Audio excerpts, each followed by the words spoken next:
Hi all, ഓണപ്പരീക്ഷ കഴിഞ്ഞു. ഇനി നമ്മളെ കാത്തിരിപ്പുള്ളത് ക്രിസ്മസ് പരീക്ഷയാണ്. ഡിസംബർ 2nd വീക്ക് ആയിരിക്കും നമ്മുടെ ക്രിസ്മസ് പരീക്ഷ ഉണ്ടാവുക. നമ്മുടെ മുന്നിലുള്ള ഓരോ മാസങ്ങളും വളരെ പ്രധാനപ്പെട്ടതാണ്. കാരണം ഓരോ മാസത്തിലും നിങ്ങൾ എത്രത്തോളം ചാപ്റ്റേഴ്സ് പഠിക്കുന്നു എന്നതിലിരിക്കുന്നു ക്രിസ്മസ് പരീക്ഷയിൽ നിങ്ങൾക്ക് കിട്ടാൻ പോകുന്ന മാർക്കുകൾ. പലരുടെയും തെറ്റിദ്ധാരണ എന്ന് പറഞ്ഞു വെച്ചാൽ ഓണപ്പരീക്ഷയ്ക്ക് ശേഷമുള്ള ചാപ്റ്റേഴ്സ് മാത്രം ക്രിസ്മസ് പരീക്ഷയിൽ പഠിച്ചാൽ മതി എന്നതായിരിക്കും. മക്കളെ, അങ്ങനെയല്ല. മറിച്ച് ഓണപ്പരീക്ഷയിൽ നിങ്ങൾ പ്രിപ്പയർ ചെയ്ത എല്ലാ ചാപ്റ്റേഴ്സിനും ക്രിസ്മസ് പരീക്ഷയിൽ നിങ്ങൾക്ക് ചോദ്യം വരും. അഥവാ ഏകദേശം തെർമോഡൈനാമിക്സ് വരെ ക്രിസ്മസ് പരീക്ഷയിൽ നിങ്ങൾക്ക് പഠിക്കേണ്ടതായിട്ടുണ്ട്.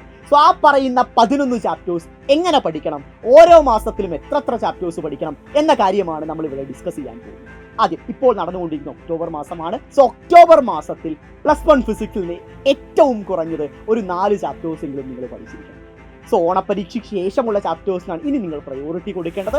അങ്ങനെയാണെങ്കിൽ ആദ്യം നിങ്ങൾ പഠിക്കേണ്ട chapter work, energy and power ആണ്. ആ ചാപ്റ്റർ ഓണപ്പരീക്ഷയ്ക്ക് ഉണ്ടായിരുന്നില്ല. ആ ചാപ്റ്റർ കൃത്യമായി തന്നെ എല്ലാവരും പഠിച്ചിരിക്കണം. അതിനുശേഷം നിങ്ങൾ പഠിക്കുന്ന system of particles and rotation motion ആണ്. ഏറ്റവും കൂടുതൽ കുഴപ്പിക്കുന്ന ഇൻഡയറക്റ്റ് ക്വസ്റ്റ്യൻസ് വരാൻ സാധ്യതയുള്ള ചാപ്റ്ററാണ് സിസ്റ്റം ഓഫ് പാർട്ടിക്കിൾസ് എന്ന് പറയുന്നത്.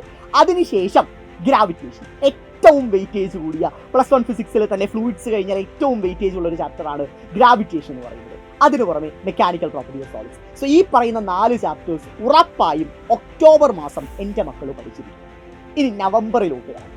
നവംബർ മാസത്തിൽ നിങ്ങൾ പഠിക്കേണ്ടത് ഈ പറയുന്ന സോളിഡ്സ് കഴിഞ്ഞാൽ പിന്നെ ഏറ്റവും വലിയ +1 ഫിസിക്സിലെ തന്നെ ഏറ്റവും വലിയ ചാപ്റ്ററായ ഫ്ലൂയിഡ്സ്, ദെൻ തെർമൽ പ്രോപ്പർട്ടീസ്, അതിനുശേഷം തെർമോഡൈനാമിക്സിന്റെ പകുതിയോളം ചാപ്റ്റർ സെറ്റ് ചെയ്യാം. എന്തായാലും കംപ്ലീറ്റ്ലി പഠിക്കണമെന്ന് തന്നെ ഇപ്പോൾ നമുക്ക് കാൽക്കുലേറ്റ് ചെയ്യാം.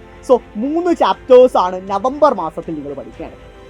അപ്പോൾ സാർ ഇത്രയും പഠിച്ചാൽ മതിയോ, ഡിസംബറിൽ പരീക്ഷ നമുക്ക് റിവൈസ് ചെയ്യാൻ അധികം സമയം കിട്ടും എന്നൊക്കെ നിങ്ങൾക്കൊരു തോന്നലുണ്ടെങ്കിൽ അത് തെറ്റായ തോന്നലാണ്. കാരണം ഈ പറയുന്ന ചാപ്റ്റേഴ്സിന് പുറമെ നവംബർ മാസത്തിൽ ഓണപ്പരീക്ഷയ്ക്ക് നിങ്ങൾ പഠിച്ച 5 ചാപ്റ്റേഴ്സ് കൂടി നിങ്ങൾ റിവൈസ് ചെയ്യേണ്ടതായിട്ടുണ്ട്. നവംബർ മാസത്തിൽ കുറച്ചുകൂടി നിങ്ങൾക്ക് ബേർഡൻ വരാൻ പോവാണ്. 3 ചാപ്റ്റർ നമ്മുടെ ഇനി പഠിക്കാനുള്ള 3 ചാപ്റ്റേഴ്സ് പഠിക്കണം.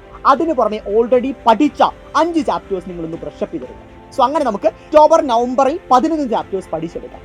പിന്നെ ഡിസംബറിന്റെ ഫസ്റ്റ് വീക്ക് കൂടി നമ്മുടെ മുന്നിലുണ്ട്.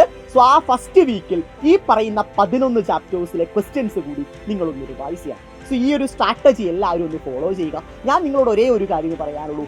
+1 കടക്കുമ്പോൾ അല്ലെ +1 +2 കടക്കുമ്പോൾ നിങ്ങൾ ഏറ്റവും കൂടുതൽ ശ്രദ്ധ കൊടുക്കേണ്ടത് ഫിസിക്സ്, കെമിസ്ട്രി, മാത്സ് തുടങ്ങിയ സബ്ജക്റ്റുകൾക്കാണ്.